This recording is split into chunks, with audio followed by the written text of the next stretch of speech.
Welcome back from spring break. I'm Justin Hauser. And I'm Zach Rocky. For our first story of this week's show, Alex Skov took a look at W.C. Bauer and his coming to Baker University. It might seem easy to market a college education, but Joanne Tolkoff was looking for unique ways to promote Baker University when she found just what she wanted. I went to our grant writer, Terry Mannies, and I said, is there some way that we can do a video project that would be different and unusual and sort of outside the usual bounds of marketing? And so she came back literally a month later and had an application for this humanities grant that was looking at the effect that Baker, or the effect that one person or one entity had on the larger culture. Tolkoff gathered a group of consultants to find a suitable subject for the Kansas Humanities Council grant. As we started sort of sifting through some of the great stories of Baker, John Richard's student, Tracy Light, had written a paper on William Bauer, which is a former chemistry professor at Baker at the turn of the century, who brought electricity to the university. And then the town was so interested in it that he also electrified Baldwin City, the community. Most of the $1,300 grant will go to Hometown Productions, which will handle the technical aspects of the documentary. The package must meet some standards, though. The story has to be told in about 5 to 8 minutes. And that's a huge requirement, and it's part of what's very interesting about what we're doing, is trying to take all this great material and research that Tracy and John and Susan have found and kind of say it in a very succinct way. Others are helping Tolkoff meet these requirements. As we've gathered all this research and found letters and photographs, we've given that material to Susan Emmel, who has been gathering poetry and cultural history and is now taking all of that and putting that into a script. And we're all together kind of looking at that and just figuring out sort of how to tell the story. The speech choir will be the voice of the documentary, according to Emmel. So I really feel like this is an incredible Baker project, in that the initial research came from a student, and students are involved with bringing this to life. With both student and faculty involvement, the documentary will truly be a Baker community project. This is Alex Skov, KNBU-TV.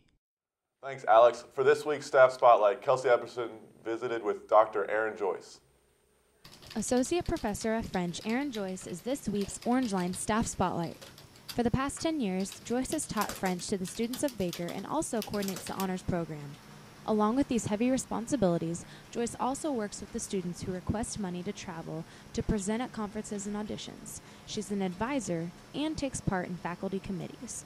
Joyce's involvement in French, though, is a big one. French program has grown a lot since I started here, and so yes, I'm primarily responsible for the French program, and I work with the other language professors, and but I've got a great group of students this year and several up-and-coming majors, which is really exciting, but I have a great time with them, and we have a French language table every week, and so I get to not just see them in class every day, but I get to have lunch with them once a week and speak French, and that's really fun too, because we have other faculty who come and join us as well. Before Joyce's journey to Baker began, she graduated from the University of Richmond in Virginia and then went to Penn State University to receive her master's and doctorate.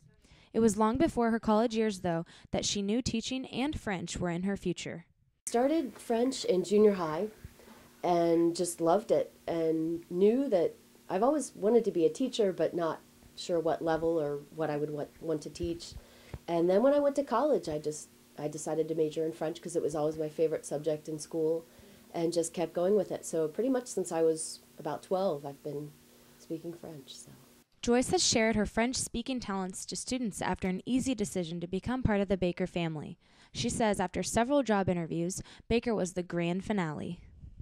I really wanted to teach in a small school, and Baker was actually my last interview, and I went home thinking, I hope I get this job, because it was just, I felt at home and got to meet so many wonderful people, students and faculty, when I was here. So I was very lucky that I ended up with the perfect job for me. This is exactly what I wanted to be doing. Besides her many duties at Baker, Joyce finds time for herself to enjoy her unique hobbies. Well, probably the thing that takes up most of my time is I'm involved with the Arieta Academy of Irish Dance in Kansas City. So I'm a student as well as a teaching assistant there. So last week over spring break we had a lot to do with St. Patrick's Day. So we danced in the parade, and that was a lot of fun. It's good exercise, and again, it's a great group of people, and it's a way to kind of interact with a group of people outside of work and outside of Baldwin. So I enjoy it. Joyce extended her dancing experience and knowledge to Baker students through teaching an Irish dancing class for interterm 3 different times. Joyce resides in the Baldwin City area and also enjoys knitting, spending time with her cats, and talking to friends and family. With her love for the French language, she aspires to continue and find different ways to share it with Baker students. Try to get to France as often as I can, and I've traveled other places as well, and I would someday really like to take a group of students to France if I could work that, but airfares are actually going down now, so that might be a good time, but I would really like to do that, to travel with a group of students someday. This has been Kelsey Epperson, KNBU-TV. Thanks for that, Kelsey. We're going to take a quick commercial break, but stay tuned for more Orangeline.